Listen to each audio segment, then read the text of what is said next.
Kuring tedimi, kuring tehariwang, sanajan lempang jero wahangan jumrah. Kuring tedimi, kuring tehariwang,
tunggal sieun Gusti. Kumargi hirup abdi salamina aya dina panang tayungan Gusti anu janten gembala anu sae kamu abdi-abdi sadaya. Mangga Gusti teras pimpin kehidupan abdi-abdi sadaya. Sepengan kehidupan abdi-abdi sadayana kanggo salamina Gusti, supados abdi teu ngalengkah kaluar tina bebeneran Gusti. Hatur nuhun Gusti, hatur nuhun abdi nyanggakeun pempelan dina enjing ieu sadayana kamna dampal panangan Gusti. Gusti ngaberkahan abdi-abdi sadaya, Gusti ngaberkahan badega Gusti anu bade ngadugikeun naon anu janten pangersa Gusti kanggo kahirupan abdi-abdi sadaya.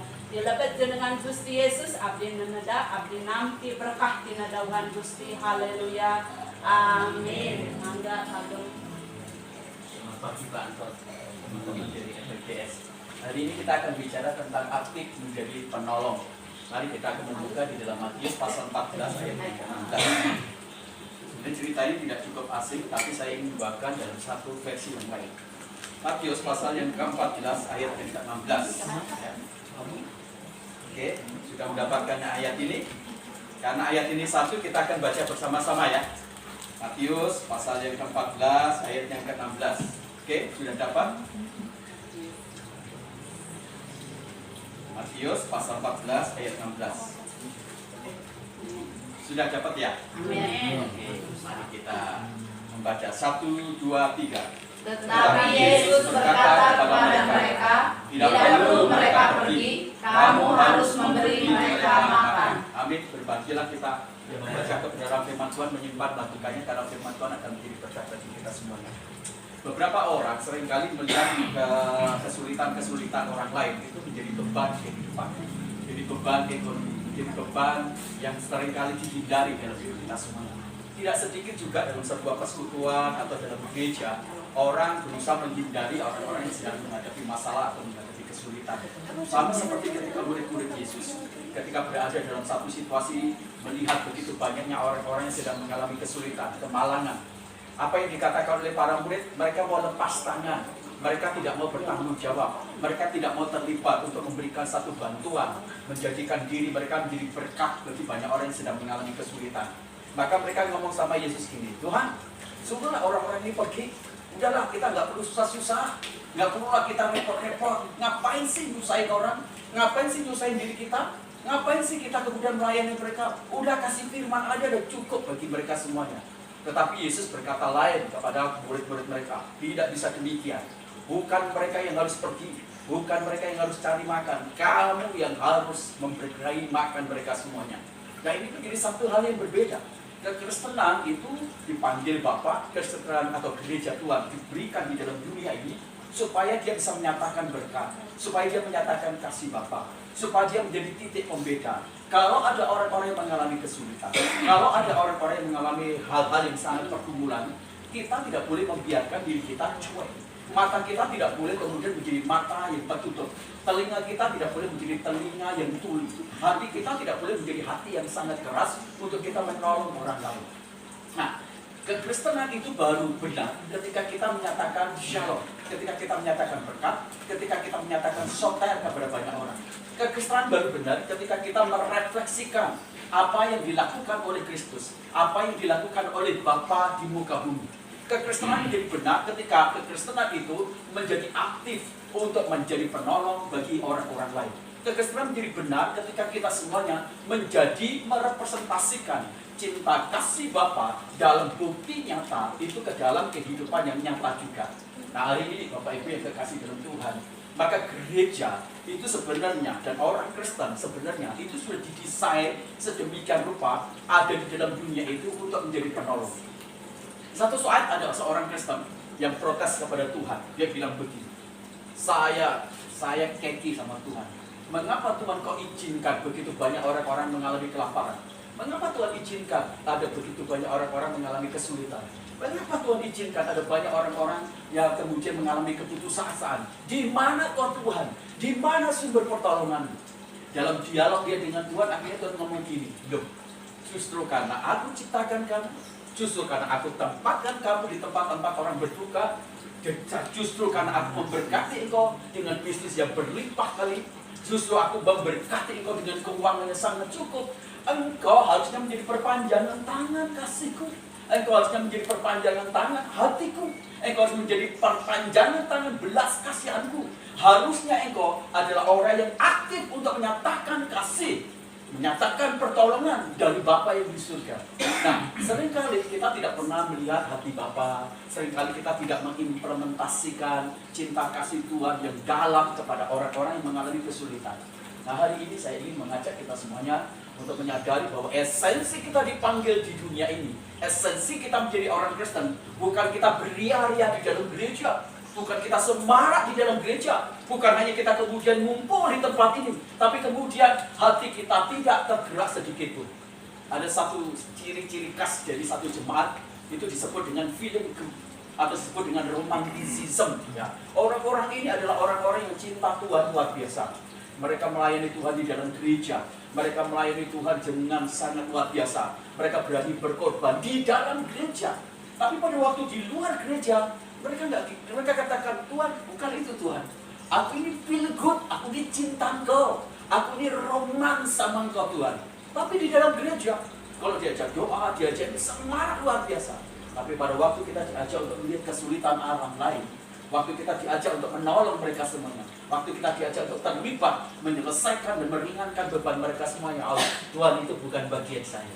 Bagian saya adalah saya roman dengan Engkau, feel good dengan Engkau. Tapi ini menjadi masalah yang sangat penting. Dan gereja Tuhan bukan seperti itu. Nah, pertanyaannya begini, mengapa kita didesain sedemikian rupa untuk menjadi gereja penolong bagi orang-orang papa di sekitar kita semuanya? Bukankah itu yang dilakukan oleh Yesus? Kemana saja dia pergi, selalu di sana ada orang-orang yang sakit, ada orang-orang yang miskin, ada orang-orang yang mengalami kesulitan, ada orang yang pergumulan berat, dan disitulah tangan Tuhan bekerja.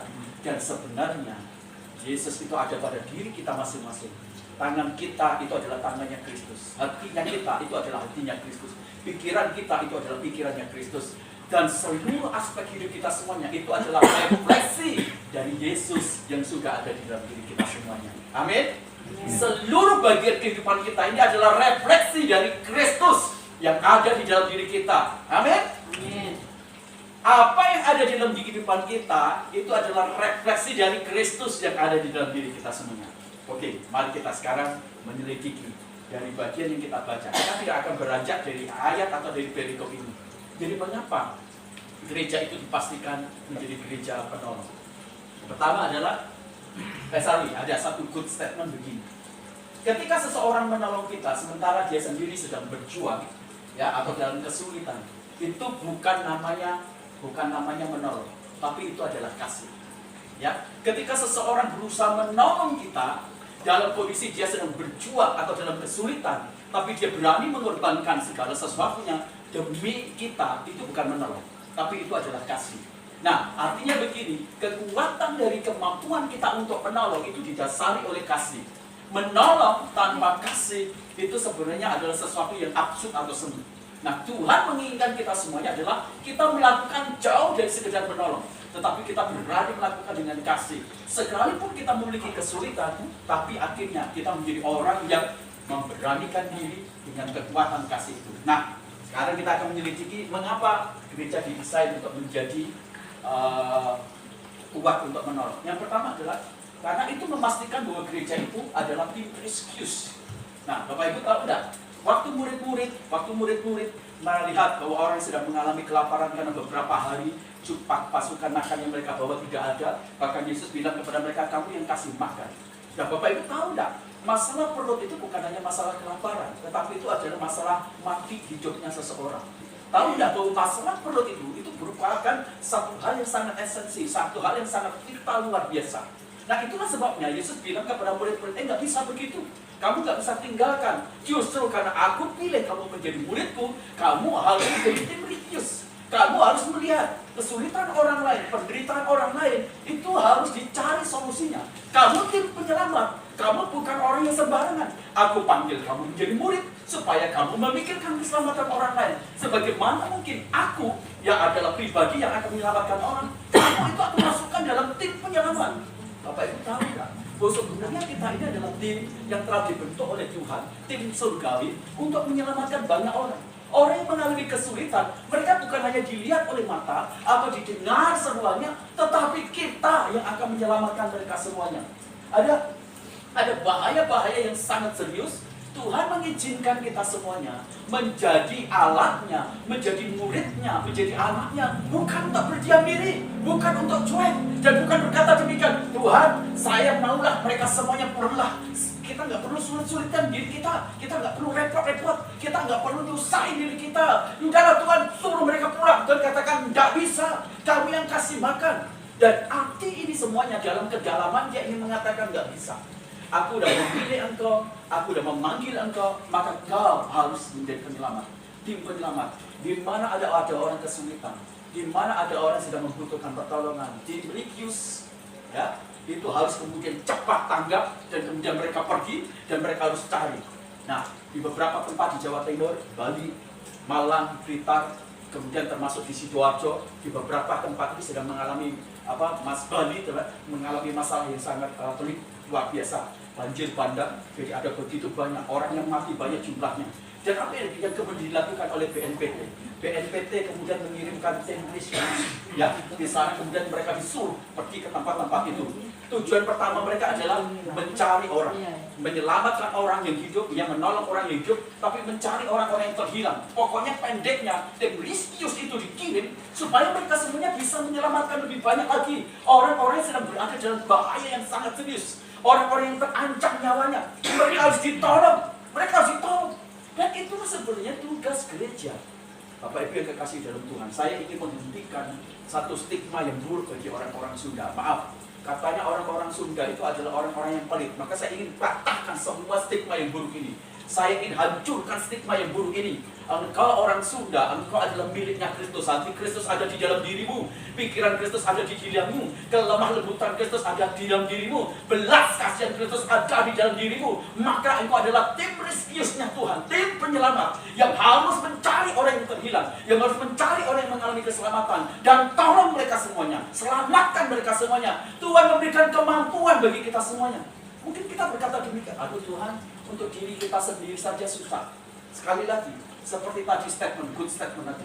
Kalau kita dalam kondisi berjuang, tapi kemudian kita bisa memikirkan orang lain, menolong orang lain, itu baru namanya tim penyelamat, tim rescue. Kalau kita punya duit, baru kita bisa menolong, itu namanya biasa. Tim rescue itu adalah tim, sekalipun kita punya pergumulan, sekalipun kita punya beban, tapi kita berani melakukan untuk menjadi penolong bagi orang yang mengalami kesulitan. Itulah namanya putra Allah. Itulah namanya putra kerajaan Allah. Itulah namanya putra Kristus. Itulah orang yang hidup dalam nilai kerajaan Allah, nilai kerajaan surgawi. Dan ini menjadi sesuatu yang penting bagi kita semuanya. Menyelamatkan itu menjadi sesuatu yang sangat penting bagi kita semua. Ada seorang anak kecil, dia memiliki 5 roti dan 2 ikan. Saya yakin dia juga membutuhkan. Bagaimanapun juga anak kecil biasanya egois, tetapi dia juga menempelak siapa? Perhatikan baik-baik. Kadang-kala orang-orang yang dianggap rohani itu adalah orang-orang yang kejam dan bengis, tidak memiliki perasaan, tidak memiliki hati, tidak memiliki simpati, empati yang sangat tinggi. Contoh, kalau kita bicara tentang Kristian, ya kemarin Kristian Tobing. Ya, bagaimana mungkin seorang hamba Tuhan, seorang pendeta, dia membunuh orang di dalam apartemen? Kadang-kala, tangkap baik-baik, kadang-kala orang-orang yang dianggap, termasuk itu pendeta, termasuk orang-orang Romawi, pelayan-pelayan Tuhan, itu kadang-kadang lebih kejam, lebih bengis. Bahkan kadang-kadang mereka tidak mau berkutat dengan pergumulan dan kesulitan orang lain. Sama seperti murid-murid. Tuhan, suruhlah mereka pulang. Tidak punya hati, tidak punya rasa. Rasa melihat orang lain menderita itu tidak ada, Bapak Ibu. Nah ini sering kali ada. Nah apa yang dilakukan apa yang Alkitab bicara? Alkitab justru kemudian mulai memberikan satu tekanan perbandingan. Dan itu sebenarnya tamparan kelas bagi orang-orang yang merasa rohani seperti para murid. Itu para murid katakan, ya Tuhan di sini ada anak 5 roti. Dia mau ngasih 5 rotinya dan 2 ikannya itu kepada Tuhan supaya bisa nolong orang lain. Sebenarnya siapa yang tim rescue yang betul-betul aktif? Anak kecil ini. Anak kecil ini dia mempersembahkan yang sedikit yang dia punya, itu dipersembahkan untuk Tuhan supaya menyelamatkan banyak orang. Jadi jangan berpikir begini Bapak Ibu, wah saya tunggu saya kaya ya supaya saya bisa menyelamatkan orang. Enggak. Apa yang ada pada kita semuanya, itu Tuhan izinkan untuk dipakai nyelamatin banyak orang. Kita semuanya dipanggil untuk menjadi tim penyelamat, tim Kristus, dari Kristus, dari kerajaan Allah. Ada banyak orang-orang di sekitar kita, tetangga-tetangga kita semuanya. Saya selalu ngomong, kita bisa lakukan banyak. Kalau Anda mungkin punyanya sedikit, tapi kalau kita gotong royong, kita mau ngomong bareng-bareng. Sudah, dari paguyuban sudah. Apa yang kita bisa lakukan untuk tetangga kita semuanya? Mari kita iuran bareng-bareng. Digotong bareng-bareng. Swadaya bareng-bareng. Kita pikirin bareng-bareng. Dari yang kecil kita kumpulin, pasti itu akan bagus. Seringkali kegiatan-kegiatan, misalnya paguyuban sudah. Saya senang bagaimana kita jimbaran bareng-bareng, iuran bareng-bareng, bawa bareng-bareng. Tapi saya berharap ini tidak berhenti pada keuangan kita, tapi bergerak lagi ke orang-orang yang belum percaya sama Tuhan. Tetangga kita semuanya, mari kita pikirin bareng-bareng. Kita gotong bareng-bareng. Nah, ini akan menjadi satu hal yang luar biasa. Tahulah bahwa kita ini adalah tim religiusnya Tuhan, tim penyelamatnya Tuhan.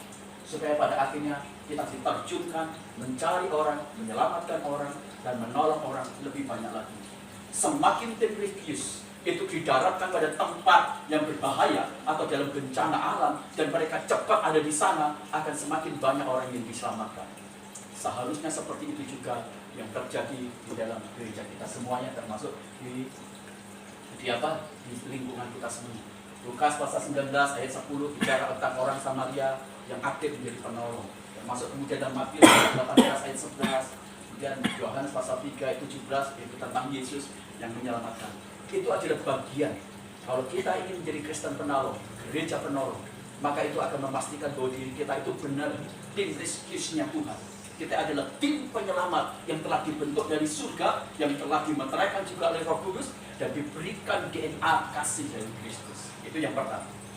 Yang kedua, Bapak Ibu, ya, mengapa kita menjadi gereja atau orang Kristen yang menjadi penolong aktif itu menjadi sesuatu yang sangat penting? Karena yang kedua, karena kehadiran kita ternyata itu merupakan satu bukti jawaban terhadap kebutuhan orang. Bapak Ibu, kalau kita bicara ini, waktu kita bicara tentang Matius pasal 14, itu bicara tentang adanya sebuah kebutuhan. Kebutuhan apa? Orang yang lapar, orang yang tidak memiliki kue, orang tidak memiliki makanan, orang yang mengalami kesulitan luar biasa. Jadi adanya kebutuhan-kebutuhan. Bapak Ibu, kenapa maksudnya kalau di gereja ada namanya majelis, ada kalau di gereja kita ada tim mitra gembala gitu. Tujuannya gini, nggak mungkin pendeta bisa menangani begitu banyak kebutuhan-kebutuhan. Maka dibentuklah tim-tim itu semuanya. Nah, tujuan dari itu semuanya adalah bagaimana semua masalah-masalah yang ada di dalam jemaat itu kemudian mulai terjawab dan kemudian dapat jawaban-jawaban. Satu saat para rasul-rasul, dan kita membaca kisah rasul, mereka melihat pekerjaan Tuhan itu sudah begitu besar dan akhirnya mereka keteteran. Dan salah satunya kemudian Petrus bilang begini, kita mengalami kesulitan kalau ngurus jemaat yang makin banyak. Karena ada janda-janda, anak-anak yatim piatu, ada orang-orang yang mengalami kesulitan. Maka para rasul bilang gini, pilihlah di antara kalian semuanya beberapa orang yang memiliki roh, yang takut akan Tuhan, yang punya hikmat dan urapan Tuhan yang luar biasa. Bentuklah mereka semuanya, supaya mereka menangani pelayanan-pelayanan diakonia atau sosial. Kami akan mengkhususkan diri kami untuk apa? Untuk pelayanan mimbar, pelayanan rohani, berdoa. Itu yang dilakukan. Jadi memang pekerjaan gembala itu sebenarnya adalah itu tadi, yaitu berdoa, puasa, kemudian mempersiapkan hal-hal yang rohani, dan kemudian membentuk menjadi pemimpin. Tapi sekarang kalau semua ditangani oleh pendeta, ya susah.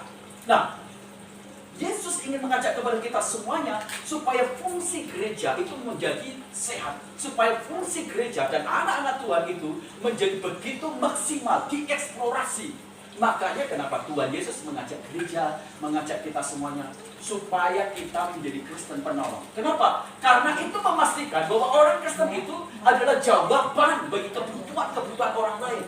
Kalau kita kemudian punya masalah, selalu katakan, Tuhan, Engkau adalah jawaban. Tapi Tuhan berbalik, enggak, aku bukan jawaban. Gerejakulah jawaban bagi setiap kebutuhan orang. Engkaulah jawaban bagi setiap kebutuhan orang. Nah, itu yang harus dibalik. Kita berpikir bahwa Tuhan adalah jawaban, tetapi Tuhan berkata, enggak, sekarang aku memberkati kamu, aku memakai kamu dalam banyak hal, supaya kamu menjadi jawaban terhadap kebutuhan orang lain. Nah, kalau ini disadari, ya maka kita akan bangkit.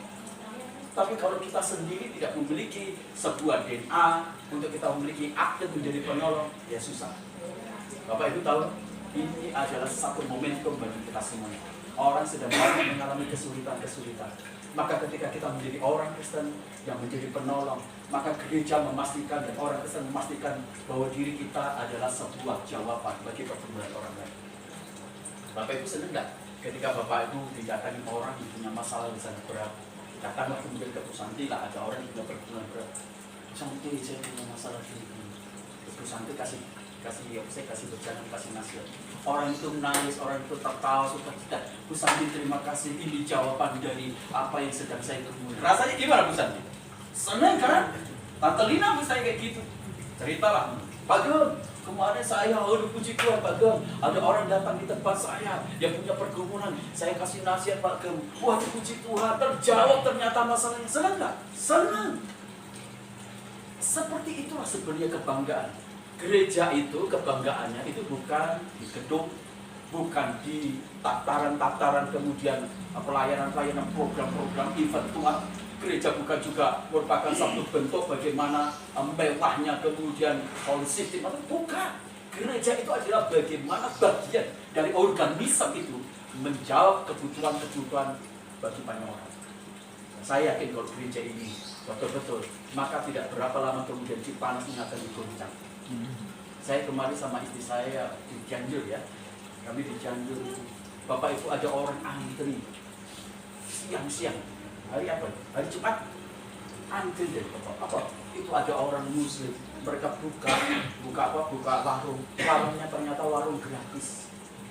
Itu orang nunggu, saya bertanya, istri saya bilang, ada banyak orang kesulitan ya Pak, tapi orang berani ya dalam segala kesulitannya dia buka warung. Saya hanya pikir, kapan ya jemaat saya ya ngomong ini, Pak Gem, berani nggak yuk kita buka warung gratis? Saya pasti akan setuju dan kita akan bergerak bareng-bareng. Mengapa orang yang tidak percaya mereka menjadi salah satu narasumber menjawab kebutuhan orang yang sulit? Kenapa gereja tidak bergerak? Dan itu menjadi satu pertanyaan. Saya sama istri saya bilang ini, kapan kita lihat kita coba ya Pak ya, ayo kita coba ya. Makanya saya bilang sama istri saya, kita coba ya, kita mulai dari kecil aja. Walaupun istri saya bilang ini, kita di pastori aja, ayo kita mulai. Saya bilang, memang kita harus mulai tergerak, memikirkan untuk kita menjadi satu jawaban dari kebutuhan orang lain. Kalau itu terjadi Bapak Ibu, Cipanas pasti digoncang. Kalau misalnya keluarganya Pak Andi membuka yang makan gratis, keluarga Ibu Melka, keluarga Ibu Rita, bukan bicara tentang sesuatu yang mewah, sederhana. Yang paling penting kita bisa dipenolong. Saya yakin itu akan menjadi ledakan yang luar biasa. Jangan pikir yang kita bantu hanya saudara-saudara seiman. Waktunya kita bergereja mulai bergerak, melihat orang-orang yang perlu ditolong yang bukan orang Kristen, tetangga-tetangga kita semua. Baru kita akan melihat satu dampak yang luar biasa akan terjadi di kota kita Cipanas. Bapak Ibu, Yesus membawa murid-muridnya pada sebuah masalah supaya mereka kemudian tidak menjadi orang yang cuek atau kemudian tidak memiliki empati-simpati untuk tidak memikirkan. Enggak, Yesus bilang, kamu menjadi sumber jawaban. Kamu aku panggil, aku pilih, aku lengkapi untuk menjadi sumber jawaban. Di setiap berkat yang kita terima, itu adalah bagian dari sebuah jawaban yang Tuhan harus perintahkan untuk orang lain di sedang punya pergumulan.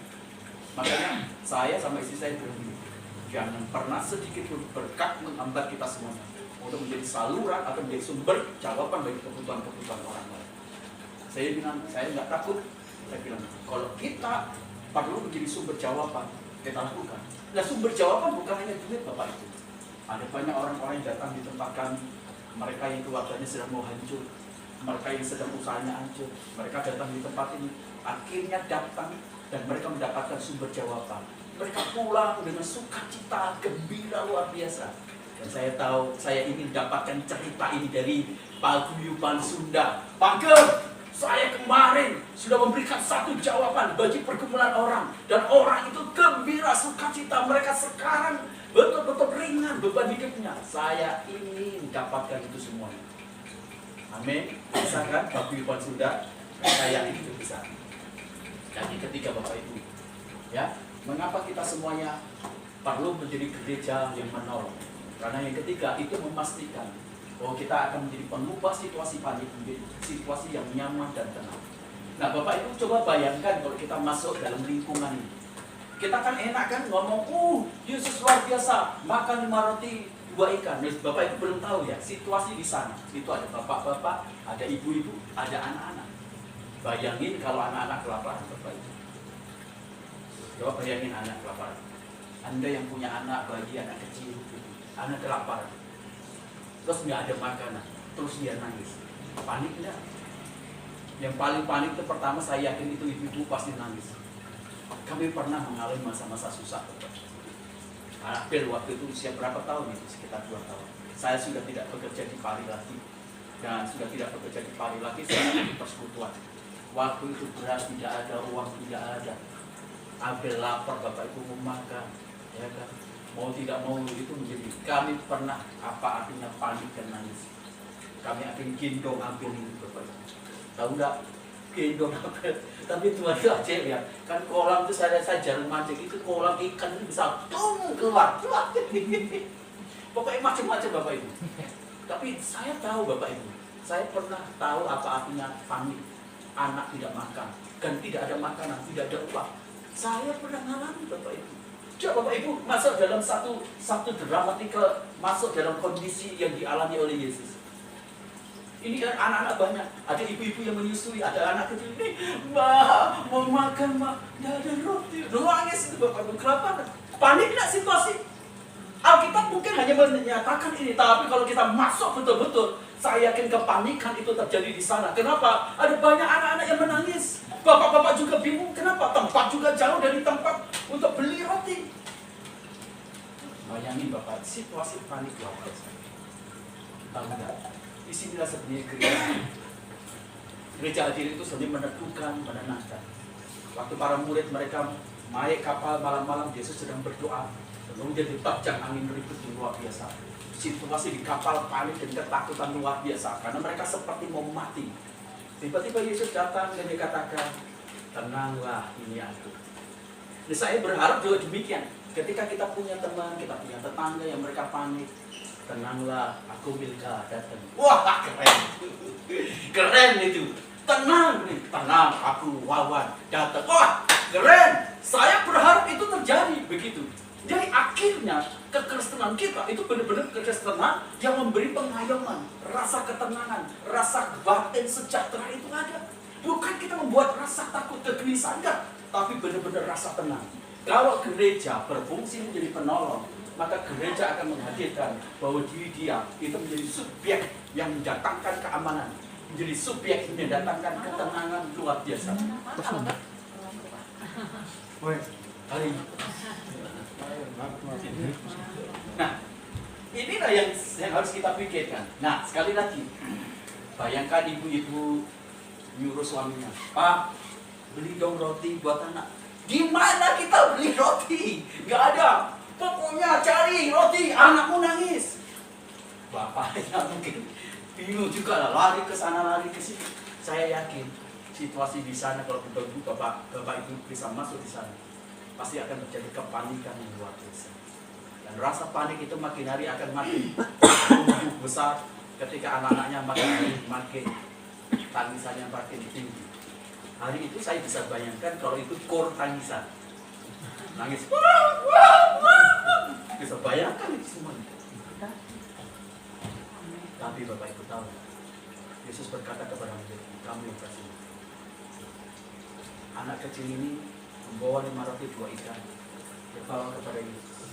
Karena dia tahu Yesus bisa melakukan dan melakukan hal ini. Sekecil apapun juga, apa yang kita lakukan itu bisa menghentikan kepanikan, itu bisa menghentikan sesuatu kegelisahan dan memberikan kedatangan ketenangan. Lakukan itu semua. Bapak Ibu, kenapa kalau ada anak-anak remaja pemuda kalau salah, saya jarang untuk menghakimi. Wah, enggak. Karena anak salah itu biasanya sudah panik kan. Saya selalu duduk ngobrol sama dia. Saya puji dia, kamu bagus, kamu sudah begini. Hanya ada kekurangan. Biasa. Kalau anak-anak itu kita berbuat salah biasa. Tapi jangan takut. Bagaimana kita bisa menghadirkan ketenangan, Bagaimana kita bisa menghadirkan sesuatu yang tidak bikin panik?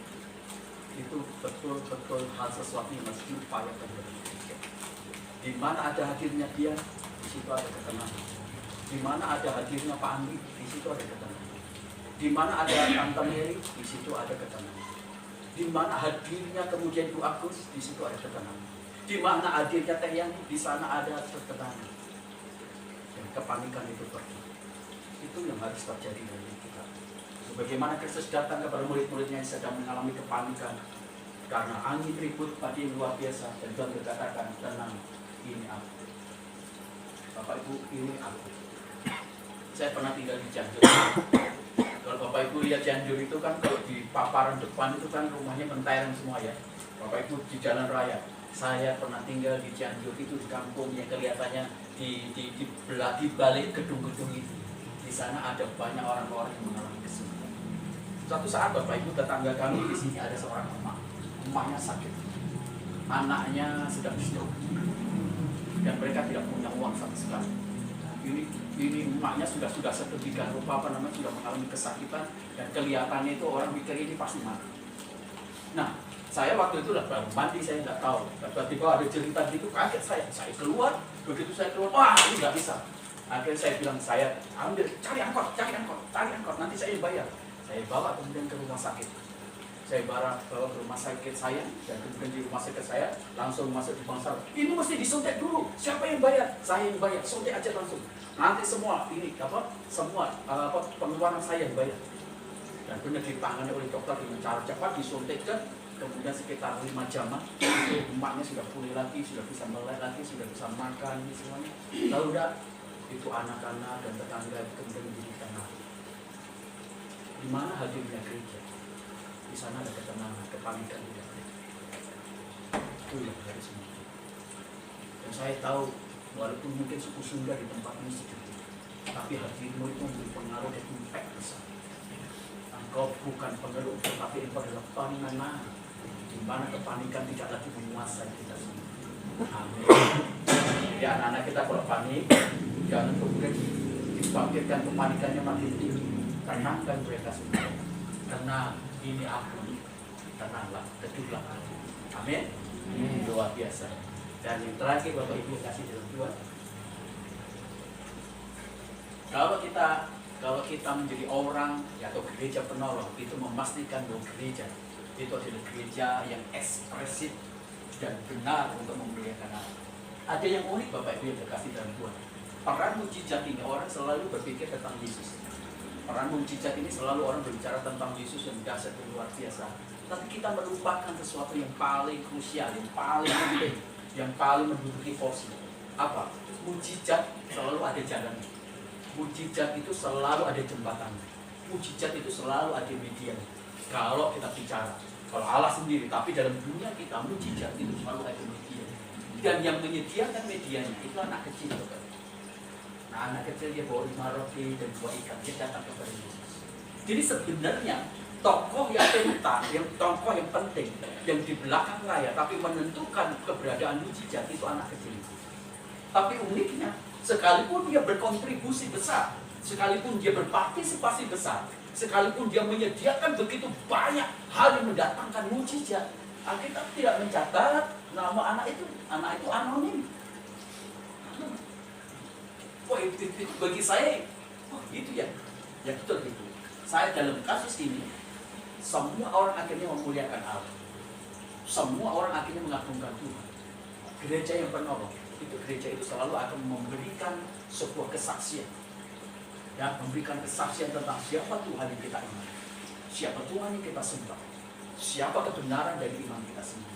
Semakin kita aktif, semakin kita banyak menjadi penolong, semakin Yesus dipermuliakan, semakin Yesus diagungkan. Saya ingat, Bapak Ibu, ada satu hal yang hilang dalam pelayanan gereja. Waktu saya kemarin menyelidiki, saya melayani di Gialenko, Bapak Ibu. Paulus itu dibilang ini. Waktu dia berada dalam situasi buta, kemudian Ananias diutus, Ananias, kamu harus doakan dia sembuhkan, supaya dia tahu bahwa aku akan memakai dia untuk memberitakan Injil kepada bangsa-bangsa yang belum mengenal, dan kemudian kepada raja-raja dan kepada orang-orang hina. kita kehilangan yang dinamakan dengan membangkitkan misi kepada raja-raja dan membangkitkan raja-raja yang bermisi. Itu sebabnya karena gereja mengalami kekurangan. Kenapa? Karena orang-orang hanya memberitakan Injil kepada bangsa-bangsa, kepada orang-orang Yunani, ya itu saja. Tapi kita tidak pernah memberitakan Injil kepada raja-raja. Siapa raja-raja ini? Orang yang memiliki kapasitas keuangan, orang yang memiliki kekuasaan. Dan kita kalah dengan orang-orang Muslim. Orang-orang Muslim itu memberitakan Injil, memberitakan berdakwah itu kepada orang-orang yang disebut raja-raja. Siapa raja-raja? Raja-raja penguasa, orang-orang politik, kemudian orang-orang di bidang budaya, kemudian di orang-orang di bidang media. Siapa? Orang-orang yang memiliki kapasitas di pendidikan, orang-orang yang memiliki kekuasaan juga di bidang-bidang sosial. Mereka adalah raja-raja, termasuk kemudian kepala keluarga. Itu adalah raja-raja. Mereka yang memiliki kapasitas besar semuanya. Dan kalau kita melayani, ya membangkitkan pelayanan kita kepada raja-raja yang sekarang ini terhilang dan membangkitkan raja-raja bermisi, apa yang terjadi Bapak Ibu? Akan ada banyak kemudian orang kemudian ditolong, diringankan bebannya. Dan kalau raja-raja bermisi, apa yang terjadi? Wah, lipatannya jumlah motivasi yang ditolong banyak, maka Tuhan dipermuliakan jauh lebih banyak lagi. Wah, ini luar biasa. Saya berharap kita semuanya mulai memikirkan. Saya ingat kesaksian berita pada waktu dia ada seorang pelacur yang membutuhkan pertolongan dia dalam kondisi terbatas. Dia kemudian menolong. Saya masih ingat kesaksian itu walaupun lama. Tapi orang itu akhirnya kemudian dia ingin berusaha mengenal Yesus. Kenapa? Tahu tidak apa yang kita lakukan dalam segala gerak pertolongan kita itu selalu back voice-nya yang ada di belakang itu yang dilihat orang itu Yesus yang ada di dalam dia. Kekristenan itu penuh kasih. Makanya akhirnya kalau kita menjadi penolong itu memastikan bagi kita semuanya itu Tuhan dimuliakan. Tuhan dimuliakan. Sejatinya kekuatan untuk menolong kita itu adalah menyajikan bukan tentang apa yang kita bagikan, tetapi tentang Yesus yang kemudian kita representasikan lewat tindakan kita. Dan kalau itu terjadi, maka akan banyak orang berbondong-bondong mencari Yesus, bertemu dengan Yesus. Mari kita bergerak lebih banyak. Kita menjadi gereja yang menolong orang Kristen yang menolong, supaya Yesus disaksikan lewat kehidupan kita. Supaya Yesus kemudian disaksikan lewat apa yang kita lakukan. Beethoven, nggak tahu saya pernah menyajikannya. Beethoven pernah melakukan satu orkestra, ya, tampilan orkestra yang besar luar biasa. Dia mengarang satu karangan-karangan yang hebat luar biasa. Waktu dia mengarang karangan yang luar biasa, yang kemudian dalam simfoni yang hebat luar biasa, dan kemudian melakukan sebuah konser. Di konser pertama, konser kedua, konser tiga, dan ditutup dengan satu konser yang satunya ditulis di bagian and dan light, ya, kata-kata ya, tulisannya itu dan jadilah terang. Dalam konser yang terakhir itu, kemudian menampilkan seluruh orkestra dia, dan kemudian itu membuat orang meriang luar biasa. Itu penutup yang underlying itu menjadi titik kulminasi. Orang itu kagum bukan kepada Beethoven dan kepada Allah luar biasa. Dan ketika orang tepuk tangan, mereka berdiri di akhir dari konser itu, mereka bertepuk tangan, mereka berdiri, mereka ingin menyanjung Beethoven. Beethoven ambil koran, dia langsung berjalan, dia tutupi mukanya sampai ke belakang. Dan dalam satu akhir dialog dia, karena diwawancari oleh pers, dia katakan, mengapa kamu tutup wajahmu itu dengan koran? Dia bilang begini, sesuatu yang tidak boleh saya ambil adalah apa yang telah saya lakukan itu adalah bagian untuk memuliakan Yesus. Apa yang saya lakukan dengan keterampilan saya, kemampuan saya, itu adalah bagian untuk membuat Yesus disaksikan. Nah, ini adalah kebenaran dari kekristenan kita. Waktu kita menjadi gereja penolong dan orang penolong, maka di sana Yesus disaksikan. Amin. Yesus disaksikan. Kalau orang melihat Bu Santi, orang akan melihat apakah kau Yesus? Waktu orang melihat Bu Milka, orang langsung tanya, apakah kau Yesus? Waktu orang melihat Bu Agus, orang langsung katakan, apakah kau Yesus? Bayangin kalau ada banyak orang, mereka bertanya, apakah kau Yesus? Wow. Apakah kau Yesus? Wow. Saya tidak bisa bayangkan kalau ini terjadi pada kita semua. Waktu lihat Pak Wawan, apakah kau Yesus? Walaupun giginya ompong satu. Apakah kau Yesus? Keren. Saya nggak bisa bayangkan kalau orang Sunda kemudian setiap kali mereka lihat orang Kristen, mereka akan melihat Yesus, melihat Yesus, melihat Yesus. Dan saya tahu waktunya di panas itu hebat itu. Amin. Dan menutup yang terakhir kita membaca di dalam Muhammad Teresa bilang begini. Dia bilang begini dalam akhir waktu dia diwawancari, waktu dia menjalankan cerita ini. Saya ingin mati seperti sebuah jeruk diperas habis. Dari airnya dapat memuaskan dahaga dan memberi rasa segar dan nikmat bagi banyak orang yang membutuhkan. Wah, ini bagi saya. Saya ingin kalau saya mati, saya seperti jeruk yang diperas habis, airnya sudah habis. Jadi saya sudah habisin semua. Saya sudah berikan semuanya secara total. Jadi kalau sudah mati, saya sudah nggak punya apa-apa karena sudah saya berikan bagi banyak orang yang membutuhkan. Wow, keren. Ini pernyataan satu statement yang terus-menerus itu mendorong saya. Memang seperti ini rasanya kekristenan yang gereja Tuhan.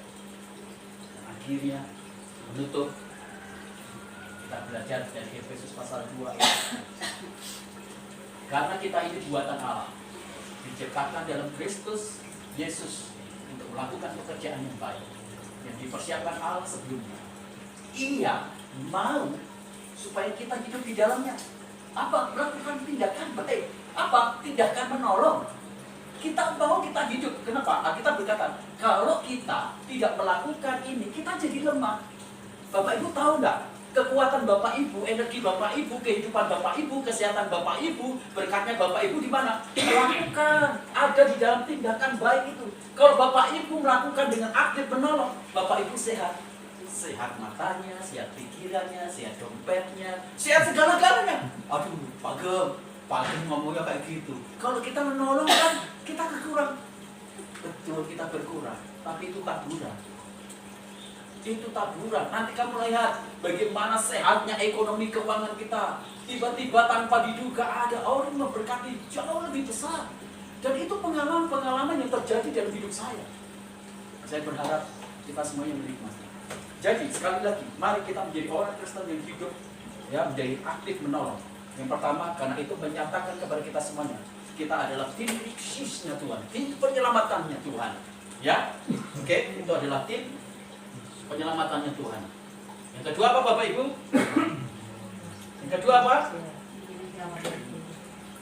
Ya, itu kita adalah sumber jawaban. Kita adalah membuktikan bahwa kita ini adalah sumber jawaban terhadap kebutuhan orang, ya, orang lain, ya. Oke, itu yang kedua. Dan yang ketiga, itu mengubah situasi panik menjadi nyaman dan tenang. Dan yang terakhir adalah itu memastikan gereja menjadi sumber untuk memuliakan Tuhan dan kehidupan kita. Tuhan memberkati kita. Tuhan memakai seluruh jemaat Sunda. Tuhan memakai kita semua. Di mana kita berada, kita akan menjadi impact yang luar biasa, pengaruh yang besar yang biasa. Tuhan memberkati kita semuanya. Saya minta Pak Harun untuk berdoa.